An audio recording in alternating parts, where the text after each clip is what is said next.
hope you're doing well. So I did a couple of videos last night. I couldn't sleep. Will admit, wasn't at my best, and I figured, like, you know what, I'm going to delete them videos and just start over again. So a lot of you might have been seeing, or it can't really go unnoticed, unfortunately. Well, it's not unfortunate, it's like, this is what happens, right? About a lot of companies of over the last sort of couple of years, and you've definitely heard the expression go woke and go broke, right? A lot of people don't quite get the whole gist of why this has been happening. Like, they kind of do, but they don't really understand why it has failed so miserably for a lot of these companies. This lot, Harley, there have been another lot, Bud Light, and many others. Now, this is all down to this thing called ESG, and I'm not trying to teach you guys to suck eggs or anything like that. If you know about it, fair enough, but if you don't know about it, it's definitely worth knowing about it. And I will be making fun of many corporations that have already gone bust as a result of, or maybe not gone bust, but they've lost a lot of sales due to this ESG. Quite frankly, because they had it coming, right? It's as simple as that. I'm not going to beat around the bush. So ESG is environmental, social and corporate governance, right? Also known as environmental social governance. Is a framework, this is from Wikipedia, is a framework designed to be embedded into an organisation's strategy that considers the needs and ways in which to generate value for all organisational stakeholders, such as employees, customers, suppliers and financiers. Since 2020, there has been accelerating pressure from the United Nations to overlay ESG data with the Sustainable Development Goals, SDGs, based on their work, which began in the 1980s. The term ESG was popularly used in a 2004 report titled "Who Cares Wins?" And let's see how well that's panned out for them. Well, we've seen what happens. Which was a joint initiative of financial institutions at the invitation of United Nations. In less than 20 years, the ESG movement has grown from a corporate social responsibility initiative launched by the United Nations into a global phenomenon representing more than $30 trillion in assets under management. In the year 2019 alone, capital totaling 17.67 billion flowed into ESG-linked products, an almost 525% increase from 2015, and I call BS on that one, according to Morningstar Incorporated. Critics claim ESG-linked products have not had and are unlikely to have had the intended impact of raising the cost of capital for polluting firms, and have accused the movement of greenwashing. Now, that's just sort of like the environment. That last bit is more to do with the environment. And as I'm sure you'll all agree, we've had this whole climate change thing rammed down our neck since day dot. Some of you since school. Now, interestingly enough, this was not really a thing when I was at school. No, you see, when I was at school, we had this thing called the ozone layer, right? Right, it's still there. It's repaired itself, and there are many claims as to why this has happened. Some would say it's a natural phenomenon. Others would say it's down to the reduction of CFCs being used in aerosol cans and stuff like that, right? All of which are considered to be pollutants of some way, shape or form. And with that comes the production over the last bunch of years since electric hybrid vehicles started being rolled out. And this isn't about cars, this isn't a video solely about cars and hybrids and stuff like that. I'm going to go into other woke companies. You see, because I don't really want to talk about that side of it, because I think everyone's being hoodwinked with that one as well. Much as these air quotes clean electric vehicles, as they're referred to, might be clean perhaps once they're out on the road. And I'll have to make a few reminders for people out there that despite these vehicles being air quotes clean for the environment in terms of a lack of pollutants, the damage that is actually done to the planet as a result of these vehicles being produced, because they have to extract the platinum from the earth in the first place. Well, not just the platinum, but also all the what are they called, the sort of raw materials for the production of the batteries, for the full electric cars at least, does more damage to the planet for the production of one vehicle than one older vehicle could do in 9 years or 90,000 miles, averaging about 10,000 miles a year.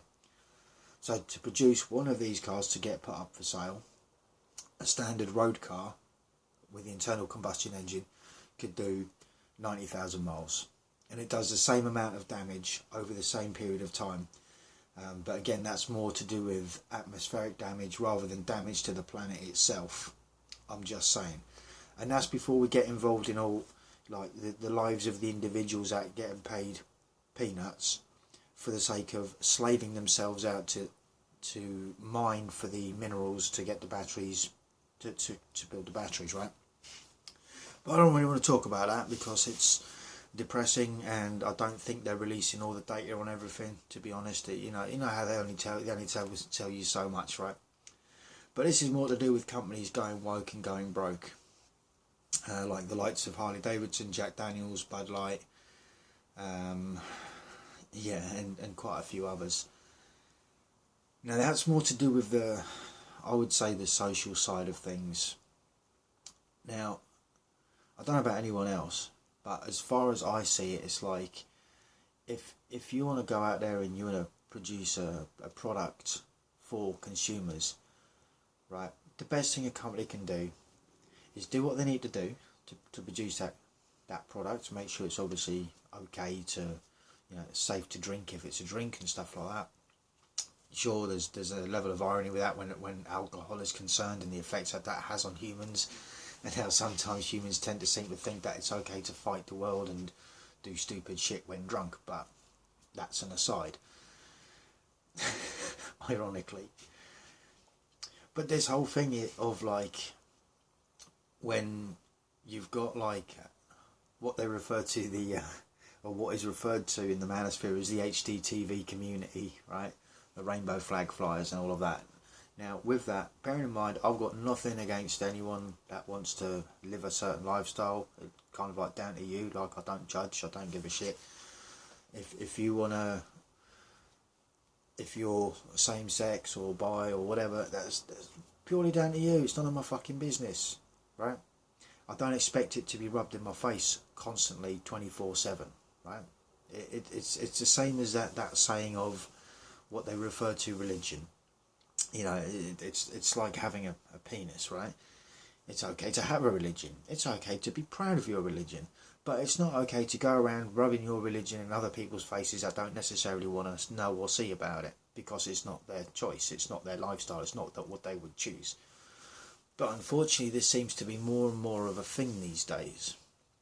And whereas these companies are actually going woke and going broke for the sake of acceptance from, I suppose, the HDTV community, which is used quite loosely these days.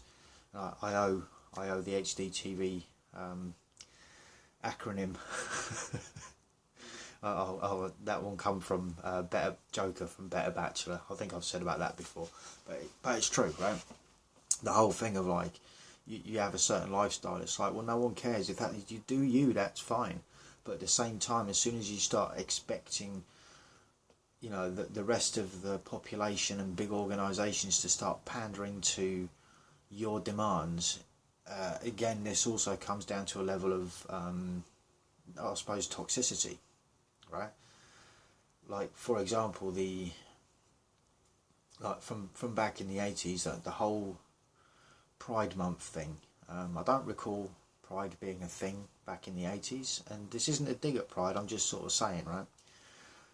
So the HDTV community is, although it is part of the human community generally, right, that they are humans still, some of them, it sort of makes you question a little bit sometimes with the way they go about themselves. It's sort of like, are you sure about this, bro?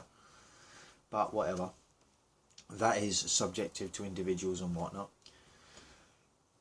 At the same time, if you're expecting companies to pander to you because you swing a certain way, right? Because you have an affinity for same gender relationships or whatever the case may be. You know, you shouldn't be expecting companies to start, I suppose, going woke in that sense. All the companies have to do is, like, if they're selling beers, right, they don't have to get involved in any of that side of it, because all it's going to do is piss people off, right? We've seen a similar sort of thing years ago with Gillette and their adverts, you know, bashing men as always, and that got seen as okay. And a lot of guys did go ahead and, what's the word, they boycotted Gillette. But realistically speaking, when you look at the amount of companies that Procter & Gamble are involved with, Gillette's just a small fish in the ocean. That's just one thing. So yeah, you can go ahead and not buy a product like Gillette, but if there's a larger company involved in that monopoly of companies, you know, overall, yes, I stand by your conviction in order to boycott that company because they said something that pissed you off and made us all look bad because reasons. You know, I mean, the women loved it. Of course they did. Oh yeah, look, they're telling the world that men are bad. Men, you know, it's like, who raised these men? Right? If you're gonna go and have this argument with me, it's like, well, who raised these men? Was it single mums? Was it? I'm just saying, you know. And I will continue to bring this one to the fucking forepoint of it. 80% of inmates come from broken homes and single mother households. So these toxic men that they're always talking about, where the fuck did they come from? Just saying. Is what it is. But no, as far as companies and going woke and going broke, which is something we've seen more and more of. And again, you got to remember, for those that maybe you are not necessarily in the HDTV community or whatever, right? But you don't. How can I say it without getting myself in a little bit of issue? I can't. Right. So say you're gay, right? It's fine to be gay. I personally don't give a shit. It's like, you do you, as long as you're not hurting anyone else and it is consensual between two adults, then fine, I don't have a problem with it, right? I don't want it rubbed in my face, and I don't expect me and my rights to be put under scrutiny for any reason, for the sake of not pandering to someone else and their lifestyle, because no one else is pandering to anyone else's lifestyle for the sake of them not being like that, right? As soon as that starts getting involved, you've got a problem, because it affects the rest of the population, which is a much larger percentage than those that are, I suppose, not heterosexual. Oh, I'm just trying to think of ways around it, but it's ever so difficult with YouTube and the way they deal with things. You know, me and many other channels getting buried under the algorithm. Because we're not part of the ESG, I do pretty much the opposite. I go against the ESG, right? Because why would I do that? You might think there's something wrong with me, and it's like, no. It's because the ESG is a structure designed for companies to make money. Do you seriously think these people give a flying crap about which way you swing, or who you stick your dick in, or who you want to clip bash with? No, they don't. They don't give a fuck. They just want your money. They've always wanted your money. That's all it comes down to. But unfortunately, they set themselves up in such a way, and I'm kind of glad to see a lot of people are actually getting their eyes opened. You know, it's the actual, whereas the companies are kind of, air quotes, going woke, the ones that are actually waking up are the people, or their customers, their clients that buy their products and seeing it for what it is. It's like, well, why do we want this? I don't want this stuff rubbed in my face when I go to the superstore because I want to pick up a bottle of Jack Daniels or Bud Light, or I don't drink Bud Light. I don't even drink that much anymore, to be honest, but that's irrelevant. You know, even so, it's like, I don't need that crap rubbed in my face. I'm there to buy the product. I want to take it home, drink it, have a wonderful time with my friends, and that's going to be the fucking end of it. I don't care about what other people are doing. And in some cases, I might even be buying, you know, drinks for a party that I'm having, where people from the, air quotes, HDTV would be attending anyway, because at the end of the day, I know people that, you know, they bat for the same team, or some of them bat for both teams, I'm just saying. And none of us want that shit rubbed in our face. We just want to go and buy our drink, buy our whatever, you know. But unfortunately, because of the way this ESG is being set up, we're seeing more and more of it. And unfortunately, there's a lot of these, what I would call HDTV snowflakes, and they're taking shit to another level. I was watching a shorts video just yesterday, and it was a Starbucks. Again, I don't really deal with Starbucks. And there was this guy there, and he was shouting, sorry, that's presumptuous of me, I'm sure he doesn't identify as such. But this person was having a go and throwing this woman out of a Starbucks because that person thought or presumed that these people said something that's transphobic, and made a right prick of themselves in doing so. Indeed, this is the what do you call them, the tender, the staff of Starbucks, yeah, made themselves out to be a right prick. I mean, personally, I wouldn't have set foot in there in the first place, because Starbucks is another company that have gone woke and they haven't quite gone broke. Again, this is because the masses haven't quite been, well, it comes down to giving up something you enjoy, and a lot of people aren't prepared to do that. You know, the average person isn't prepared to do that. But when it comes to men being bashed by these companies, and a lot of us have had enough of it, it's like, you know, not only do we get treated like second-class citizens, but now you got these companies that want to advertise us as being complete buffoons and complete idiots or womanizers or this, that and the other, and we're none of these things. But this is what they are projecting out to the masses. And it's like, this is what makes these companies go woke, and then they go broke as a result.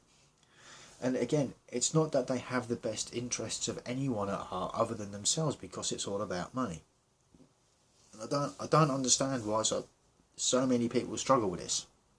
It's like, for the most part, the average person doesn't give a shit about the person standing next to them and how, you know, what their interests are in terms of sexuality, what they're attracted. They don't care. They just want to go and buy the drink or whatever. But yeah, this is a whole go broke thing, and it's just sort of like, I don't understand how there's so many people struggling to see the reality of what it is. It's like, it's got fuck all to do. You know, in some cases, yes, it has got to do with the environment. Sometimes it has got something to do with culture, but ultimately it's got more to do with them making money. And if it's costing them money because they're screwing it up for themselves, because they're you know, I mean, even Pepsi Max, again, I'm guilty of this one. I didn't quite agree with everything that they did when they went woke a little while ago, and they started printing their shit all over the cans. I don't give a shit about that. I just want to drink the fucking drink. Just let me drink my drink in peace and just sell the fucking product and stop going woke, because you're fucking it up for yourselves and you're fucking it up for everyone else. Eventually you get another competitor come in that doesn't want to get involved in any of that shit, and they'll end up making all the money, and fucking rightly so. Anyway, I'm wrapping this one up. So, thanks all for listening. Thoughts, comments and opinions, feel free to jot it down. To the next one, stay cool, stay free. Peace out.